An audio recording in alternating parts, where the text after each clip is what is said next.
Hello, everyone. Here we have with us today is author Briana McDonald to talk about her book, Pepper's Rules for Secret Sleuthing. Hello, Briana.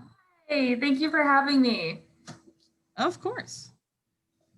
So first, would you like to, introduce your book? Because we have your book at the library, but currently the copies are all out, which is so in case people haven't had a chance to read your book yet, maybe tell us a little bit about it. Yeah, of course. So Pepper's Rules for Secret Sleuthing is a middle grade adventure mystery book. It follows Pepper, whose mother was a detective. So in order to keep her late mom's memory alive, she follows the detective rule book that her mom left to her. Quite obsessively. She's always looking for mysteries, even at the cost of pushing away the people in her life.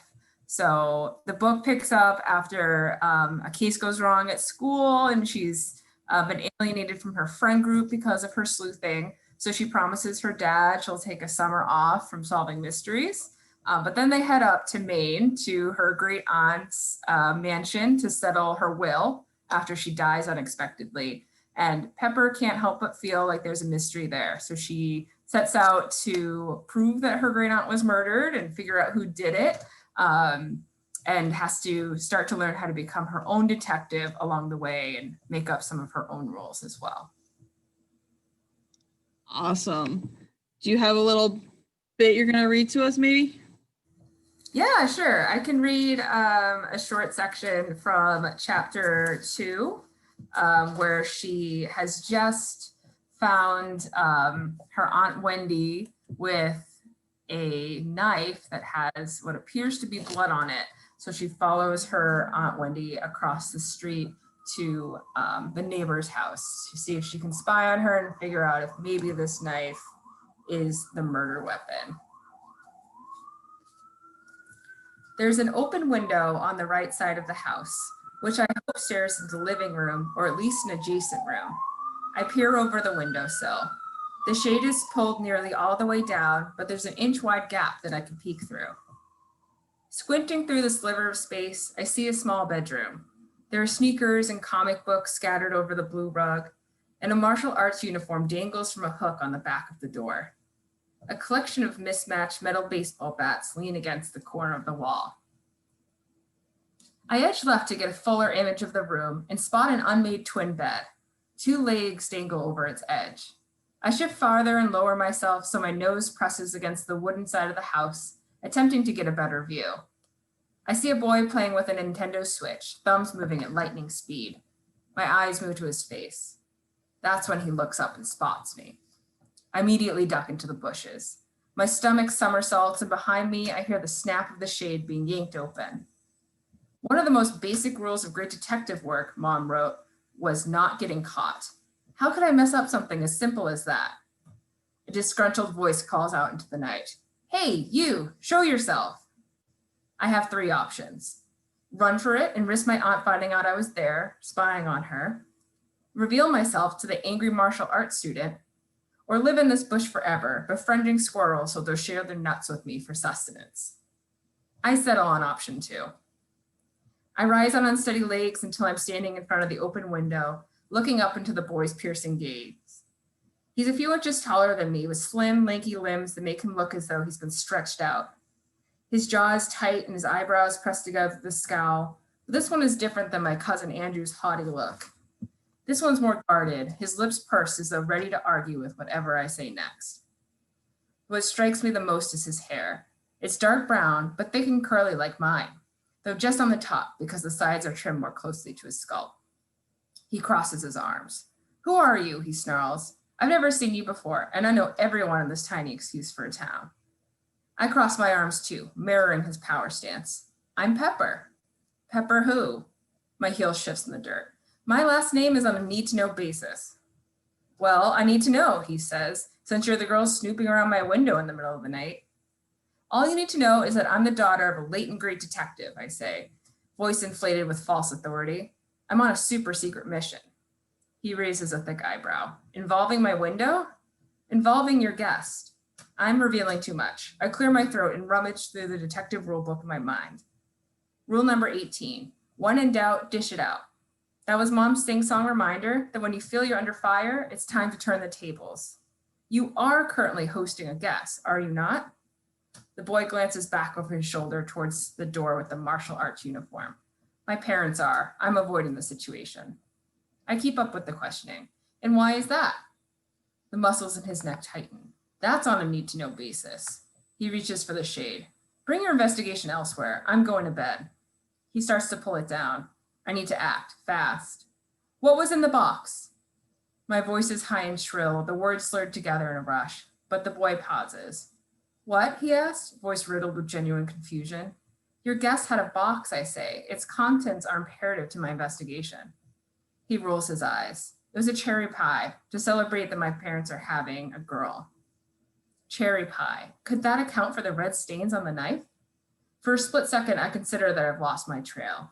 Perhaps Dad's anxiety over his aunt's soon-to-be-determined death has rubbed off on me.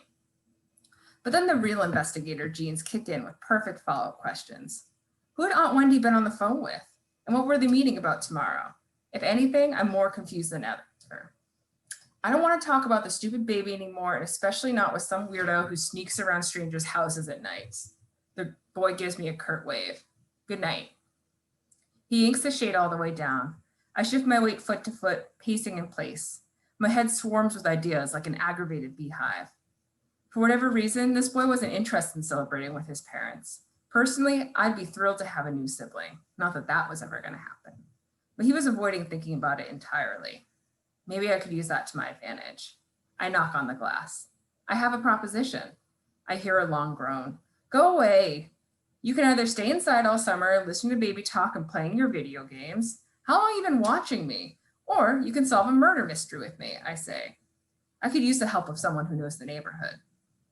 It's silent on the other side of the window. I remain still, staring at the closed shade hopefully. But it doesn't budge. I'm going to be doing this one alone. Just as I start to turn away, the shade snaps back open. I can't help but beam as the boy stands at the window, eyebrows raised. Nothing ever happens in this town, he says. No way was someone murdered. His interest is piqued.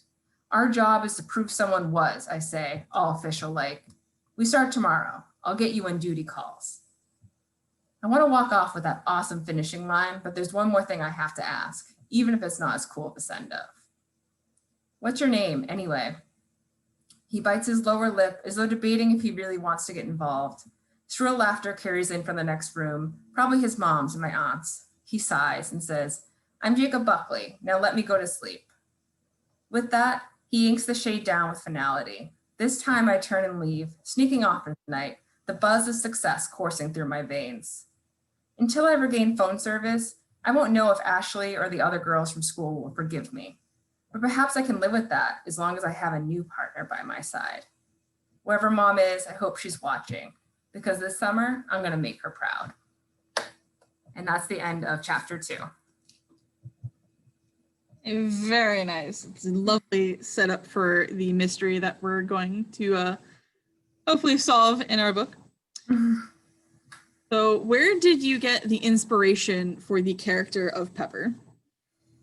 I grew up loving like Nancy Drew and other mysteries. So I've always been attracted to detective stories in that genre.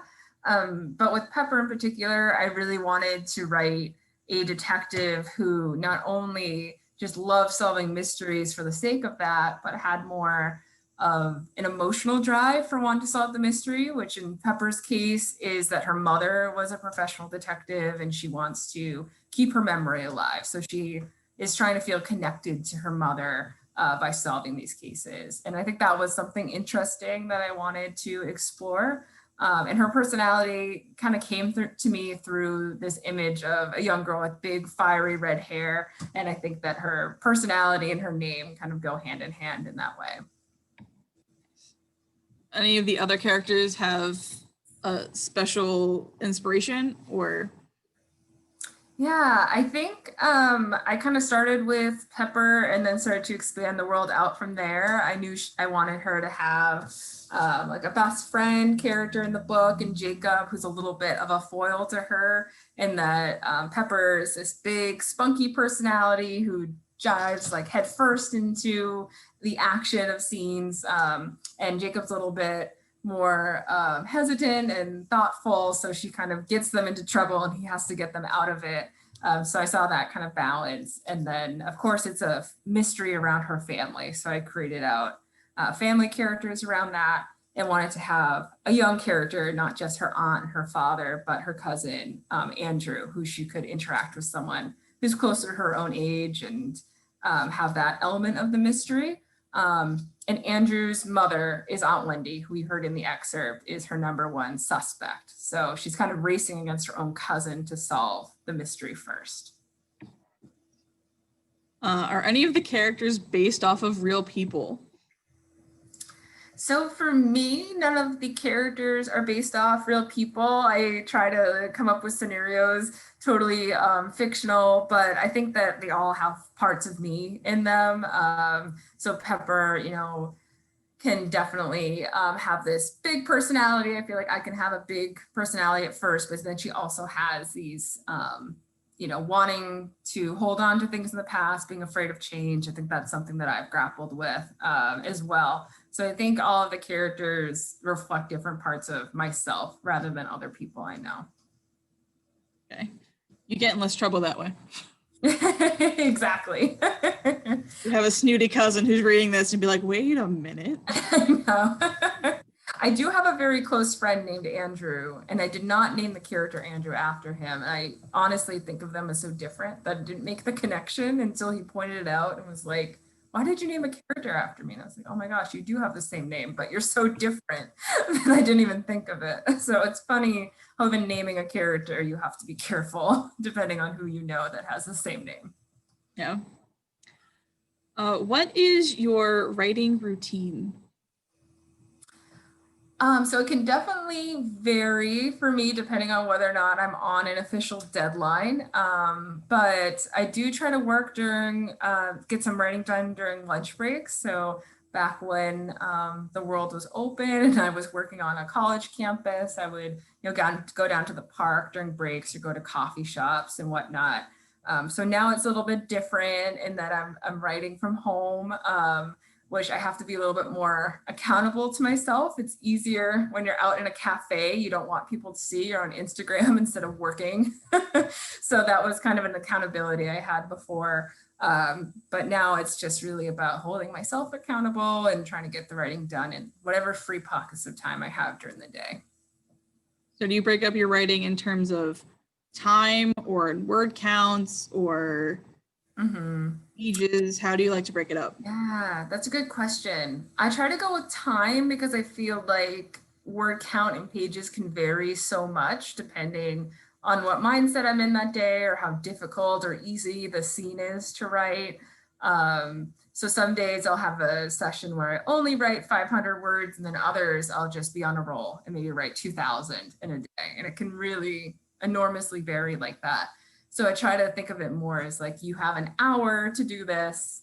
And it also helps hold me accountable too, because it's like you only need to write for an hour. So you cannot be distracting yourself or doing other things. So it's a good way to hold myself accountable while also being kind to myself. If not as many words happen, or if more words happen, that's just an exciting plus. But in general, I definitely gauge how complete a book is by word count, just because page count can vary so much depending on what font you're using, spacing, etc. So I think once you start writing professionally and in the traditional publishing world, they always go by word count because it's the same no matter what format you're writing in. How did you go about getting published, and what was that process like? Yeah, traditional publishing can be a really long road and journey. So I actually wrote Pepper, probably started the story about 4 years ago. And then I wrote for myself for a while. Then I started to reach out to some friends that are also writers to get some feedback and revise it. And then from there, I started sending out what are called query letters to agents, where you basically pitch to an agent, a literary agent, and then they'll represent you to publishers. So then they'll pitch your book to publishers and kind of serve as that middle person. So I got an agent about 2 years ago and then sold the book within a couple months from there. But Pepper's been a long time in the making, in that I sold the book in 2018, but it only just came out in 2020. So it does take a long time from there because then you have to go through edits with your editor who works at the publishing house. A copy editor will come in and look for typos and discrepancies. And then from there, it will start to go into production and finally become a real book. So did you go to school or do any program to help you with your writing? I did. So in my undergraduate degree, I got a bachelor's in English with a concentration in writing. So that kind of helped set the groundwork for that, in that I got to connect with some really great instructors who had experience with writing, and make some friends who were also writers. And that really helped me in learning to be open to feedback, and just learning how to revise, which I think more of writing is revising than drafting. And then from there, that really laid the groundwork for me to want to get a master's degree in creative writing. So I went to Fairleigh Dickinson University and received my MFA. And that was a really great experience because then I got to focus more closely on children's literature as my concentration, because I've always just loved stories for younger audiences and connected with those stories. So that helped connect me more to that industry and get a better idea of how to position myself in it once I graduated. Did publishing change your writing process? Yes, absolutely. And that once you get published, the deadlines and the process can be very different. I'm not as much, I am still writing for myself, but then I also have accountability to people other than myself, like my agent or my editor. And you have to write a little bit faster and revise a little bit more because you'll get a lot more feedback from like your agent and your editor. So I do definitely write a little bit differently. Like I do have a second book coming out separate from Pepper, another middle grade adventure book in spring 2022. And I had to write the first draft of that just within a couple weeks because I was on a very tight deadline. So the process a little bit different than I did write Pepper quickly, but it was because I was just in that mindset. Whereas with book 2, I was on a deadline. So it's a little bit more intense. Do you think you would write any more in Pepper's world, or are you going to keep moving on and explore other kind of universes? Yeah, I think for now, my next couple books that I have coming out from Simon & Schuster are likely to be separate stories. So kind of similar to Pepper in that they're very action-packed, twists and turns, but like character-driven with like a lot of humor and whatnot. But there's no plans for a second Pepper right now, but I would of course love if that were to happen. And I think it's open for it to possibly happen if there's a lot of interest in a sequel. What do you think is the most difficult part of the writing process? Ooh, I think for me, the most difficult part is being my own critic, especially now that I'm in a position where my writing, and I think this has been true ever since I even joined master's school, where people would be seeing your work almost as soon as you finished writing it, you had to submit it to the instructor for feedback. So it's easy to become hypercritical of ourselves because we're constantly sharing our work with others for feedback. So I think the hardest part of the process for me is just letting myself be open to making mistakes, which also means being able to make myself write more and not be so afraid of writing a scene wrong that I don't put it down at all, because you can always go back and revise, but you need to at least write something first, no matter how terrible that scene or chapter is, in order to go back and revise it.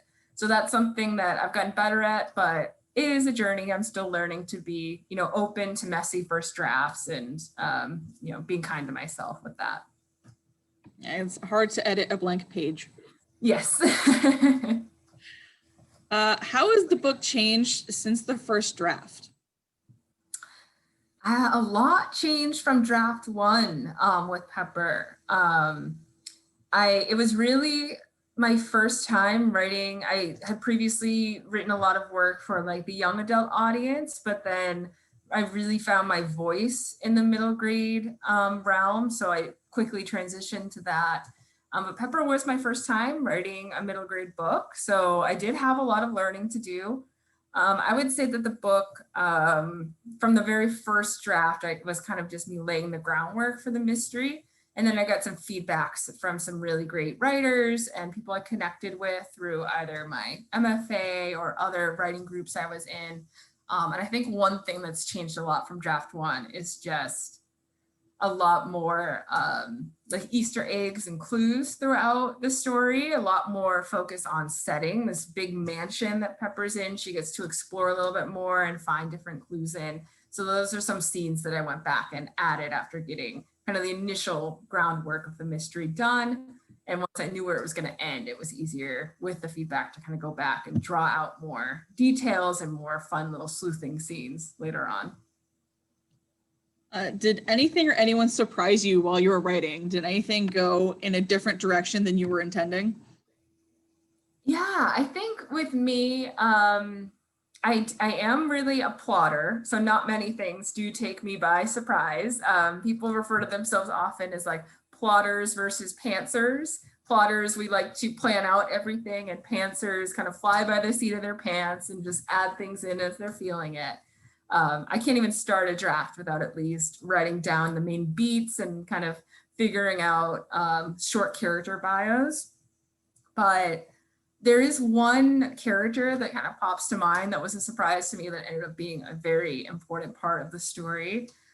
In Pepper, Jacob, her friend, has an elderly neighbor who was close friends with her great aunt who died. And when I was first writing the draft, she kind of popped into my mind as I was typing her into existence. And she ends up being a very important character to the story, and a really fun one too, because she's this quirky older woman who lives next door to Jacob, who's obsessed with owls and talks in riddles because she doesn't really know how to express herself about the things she's seen in the mystery. So they have to figure out, what is she saying that's true? What is she saying that's not true? And kind of solve the riddle she's saying to figure out parts of the mystery. So that was a fun character that just kind of popped into existence as I was writing it, and ended up being really important to the book, and a character that a lot of readers have mentioned enjoying because she's funny, but also really sweet. Yeah, I liked her too. Do you have any advice for aspiring authors, either, when they're ready to publish, or maybe even just writing in school or writing for themselves? Yeah. My greatest advice is just to keep writing and be open to revision, which in my mind is just more writing. So I just say always keep writing to people who ask this question, because for me, I found through my MFA that it would be so easy to get stuck on like one story, and if it's not working, become obsessed with it and wanting to keep fixing it and going back, or getting down on yourself if something you're writing isn't working, and then just kind of giving up from there. And I had to learn to be really open to trying new things, working on new projects, taking new fresh turns on old projects in order to breathe new life into them. So I think just continuing to write and being open to new stories and new takes on what you're working on is really important. When I was working on Pepper, I was actually working on a separate project for my MFA, a thesis I needed to finish in order to graduate, which was like the first half of a young adult novel. But I just kind of started writing Pepper on the side for myself, and it ended up being this really special book. So I think just being open to that and always trying new things is really important. If you could give your younger writing self any advice, what would you tell yourself other than the general? That's a good question. I think I would tell myself that a lot of the publishing industry, even writing, when you're just sharing with it, whether it's a teacher or a friend, is, rejection, sometimes hard feedback. And that's hard. I'm a self-proclaimed perfectionist. I like things a certain way. And patience is a hard part of that too, because you have to receive and process feedback and then start over again. I remember when I was in high school and I mentioned to my guidance counselor that I wanted to be a writer. He told me that the main traits I would have to be successful were creativity, patience, and openness to being criticized. And I was like, well, I got the creativity, but I don't like those other two. So I think if I could go back, I would listen a little bit more to that, take it to heart. Because it is a really, writing's a tough journey because there is so much feedback. Not everyone's going to love what you write or put out there. But I think I've really, grown a lot since then. And that's the advice I would give to people who might want to publish later on. We have a question. When plotting the mystery, did you know the end from the very beginning, or did the mystery change as you went? Ooh, that's a really good question. With Pepper, I knew who did it from the very beginning, but I didn't necessarily know all the details about how they did it. I knew a little bit about it. It's not a spoiler for me to say that her great aunt died of a heart attack. So she not only has to prove that a murder happened, since it seems to be a natural cause, but then also solve it. So for me, I kind of knew those main details, who did it, how she died, but then figuring out the logistics of it and how all these different people are involved in the mystery, whether they're guilty or just were in the wrong place at the wrong time, or a suspect that Pepper's truly wrong about in the whodunit. That kind of developed as I was writing it. So for me, I always figure out kind of the main plot points, but then fill in the rest as I start to write. Another question is, do you have any novels in the drawer? Like ones that, the drawer I'm not opening anymore? Like that one? Yeah, I would say so. So like I've said, so much of writing can be creating something and then realizing it's not going to work, or maybe it will work, but not now. So I definitely, through college and my master's degree, always thought I'd want to write young adult books, but never fully connected with that voice. I really enjoy the energy and the action that we get in middle grade and the fun friendship stories we get there too. So there's a lot of young adult novels in my drawer, and some middle grade ones too that just didn't take off maybe, or weren't complete yet.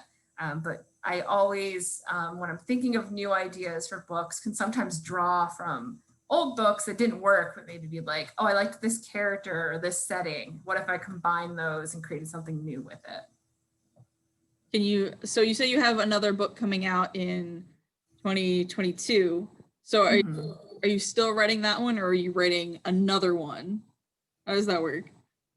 Yeah, so for the one that I have coming out next, book 2, currently titled Finley Walsh's Adventure Agency. That one, it was a totally new book that I wrote after Pepper. I've completed the first draft by now. It's currently with my editor at my publisher, and then I'll get feedback, and then from there revise it and move to copy edits, hopefully from there. So it is kind of a back and forth process, but the first full draft of that is done and now in my editor's hands.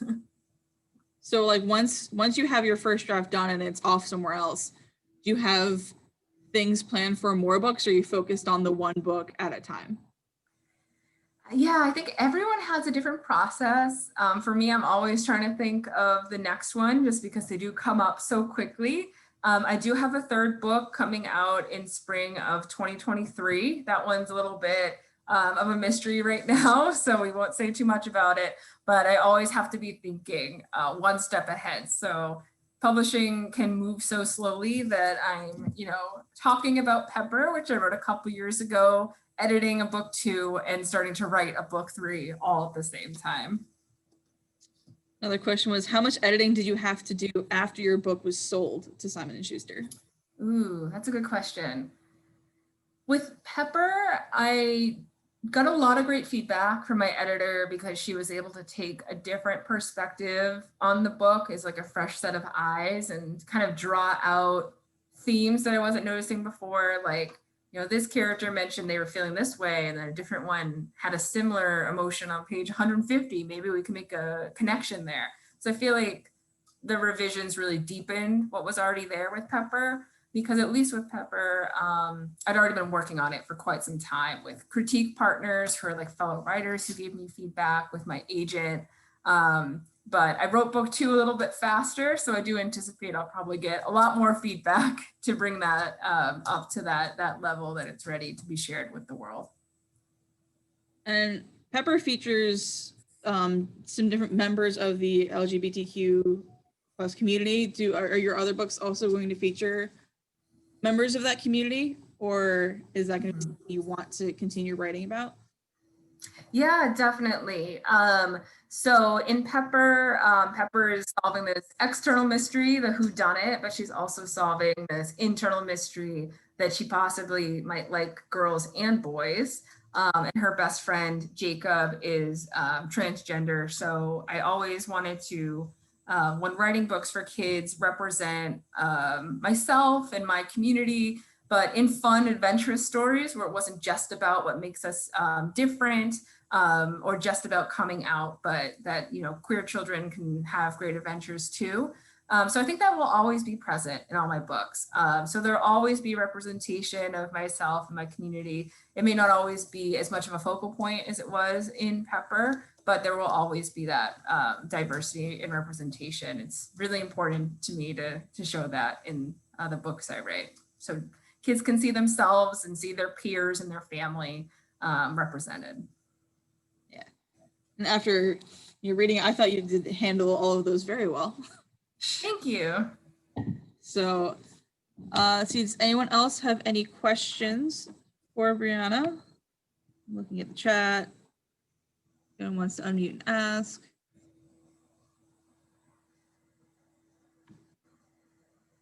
I wasn't know we were allowed to unmute and ask. That's okay. Yeah, so I have a question. So you were mentioning that, you had to write your second draft for your second book so much faster and on a deadline. So if you worked on Pepper for however long you worked on it with no deadline, did it actually help you kind of come in on a cohesive plot faster in the second book because of that timeline? Ooh, that's a good question. I'd like to say yes. Hopefully when I get my edits back, my editor will agree. I did have to think a little bit more cohesively. With Pepper, I really got to explore and have fun and figure it out as I went a little bit more. But now that, I've sold books and I'm on different deadlines, when I go to my editor with a new idea, I have to go in with a full synopsis. So explaining the story from beginning to end in a lot of detail so they can get to know every character, every chapter, what's going to happen. And I have to write that before I write the book. So I really did have to figure out everything that was going to happen before filling it in, which can be challenging up front, but then was actually incredibly helpful for me when I was writing on that tight deadline to be able to go back to my synopsis and remember the main points and then get to fill it in with all the fun stuff like the action and the humor and the relationships between the characters. So it actually ended up being a really productive way for me to write a draft. Good to know. I'm a pantser, so the plotting is hard for me. Yeah. All right, and someone else has a question. Go ahead.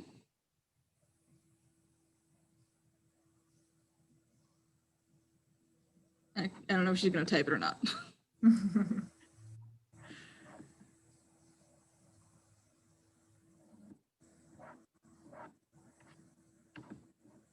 Oh, I think we're typing a question. So I guess one thing that probably definitely changed, because you said Jacob was playing on his Nintendo Switch, which wasn't around when you wrote your first draft. That is a very, very good point. That was in. What was he playing? I'm trying to remember originally. I think I just said he was playing video games, and I went back in and changed it more specifically to Nintendo Switch because I personally not good at video games, but I love the Switch. And I ended up adding a scene where they got to do some bonding, and Pepper hung out at Jacob's house. It's her first time, having time with a friend since she lost her friends during her last case. So I had them playing the Nintendo Switch together as this very like a brief transition scene, but that got to kind of deepen their friendship and not just have them sleuthing, but having fun together too. So I definitely added that in later on. That's a good catch. Like Animal Crossing. All right. Their question was, if you had no deadline at all, would you take your time, and would it take you a longer time to write? Yeah, I think that it would. That's a really good question. I think the way that I more naturally write is I do tend to write a very fast first draft, but I think I would probably spend more time taking a break from it, stepping away from it to kind of get a fresh perspective when I go back, and then spend some more time revising it myself, adding things in as I get new ideas about scenes I could add in or characters that I could deepen a bit more. So that's kind of what's missed out when you're working on a faster deadline. Thankfully, I do have, my editor to give feedback. Since I did write a faster draft, it did go to someone who I trust completely with my work to give good insight and feedback. But personally, I probably would take some more time with it. But that's not always a good thing either, because like I said earlier, I can be a bit of a perfectionist, and there's always that fear of holding on to something too long and being kind of precious about it. So sometimes it's good to just let it out into someone else's hands and get that feedback early on, so that you don't go too far into a story that's not working. So were you the kind of person in school who would finish their assignments right away, or were you like 5 minutes before it's due finishing writing? I was 100% right away, and I'm still the same way, and it's not always good. Yeah, I see Abby pointing to herself in the audience. Definitely not always a good way to do it, because then you might rush, but I do tend to want to jump onto any task as fast as I can. I'm never late for a deadline, let's just say that. Question, do you edit first drafts as you go, or do you finish it all at once and then go back and edit? That's a really good question.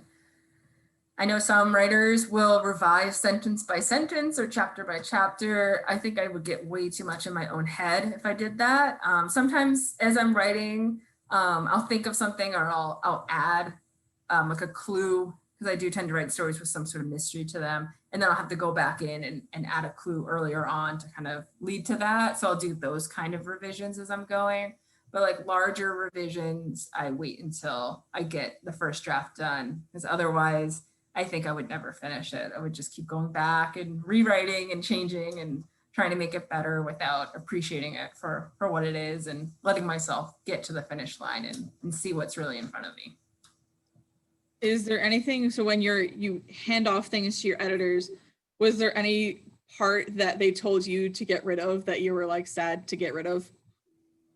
Ooh, not that I can think of with Pepper. I think the hardest thing for me with the revisions were some of the actually like the logistics things in the book, which I didn't have as much of a mind for.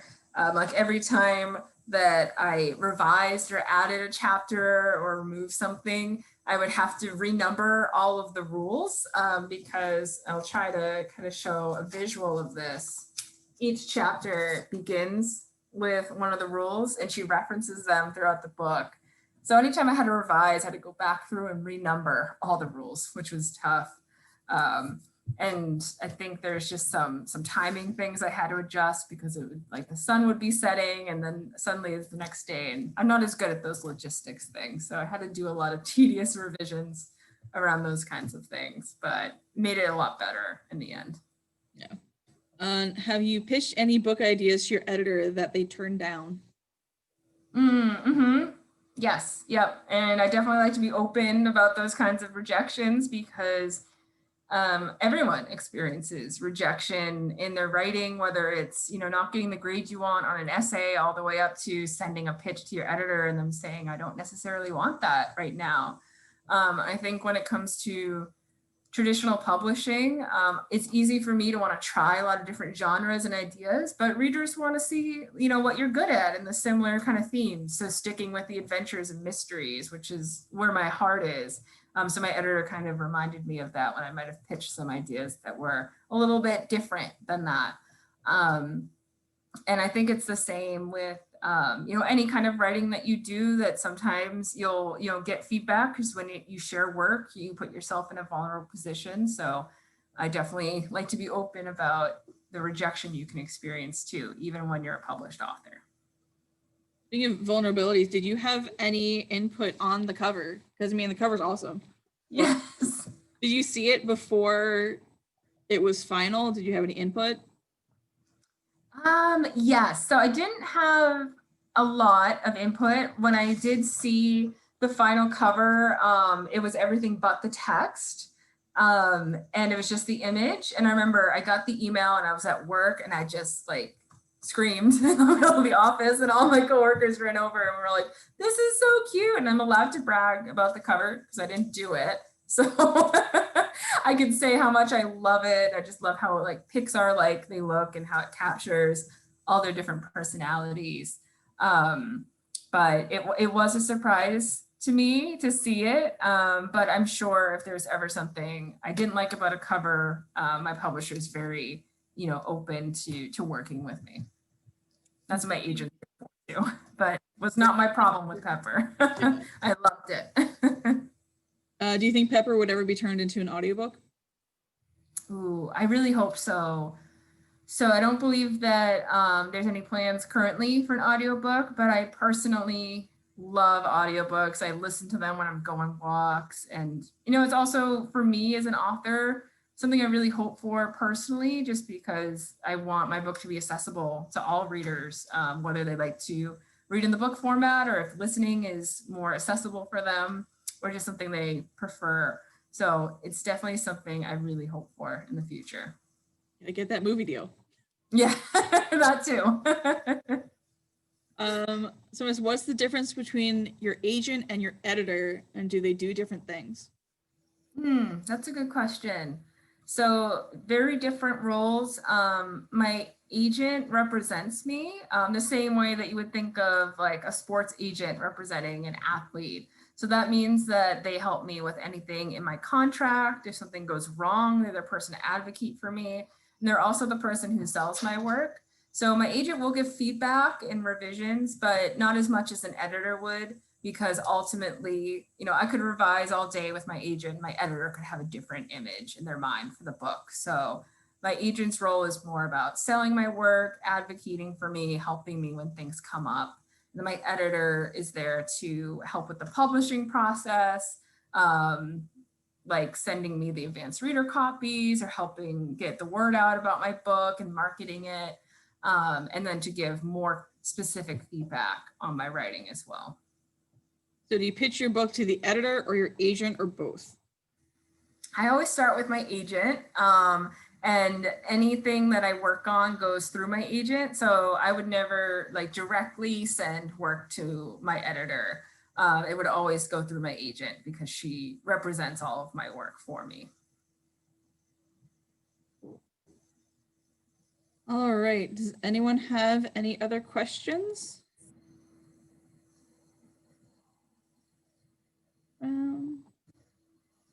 People a chance to type something if they have a question. Yes. Thank you everyone for coming. Yes. Thank you. And thank you for coming to talk to us. It was great hearing about your book and the writing process and how you work your way through this very confusing world of publishing. Yes, glad to shine some insight on that in case there's any young writers here who might want to have a book of their own someday. It's can seem like a complicated process, but I hope I shed some light on it today. All right. Well, thank you for coming, and I hope that everyone has a nice day. Thank you. Thank you for having me, and I hope everyone is able to borrow Pepper from the library and enjoy it. All right. Bye.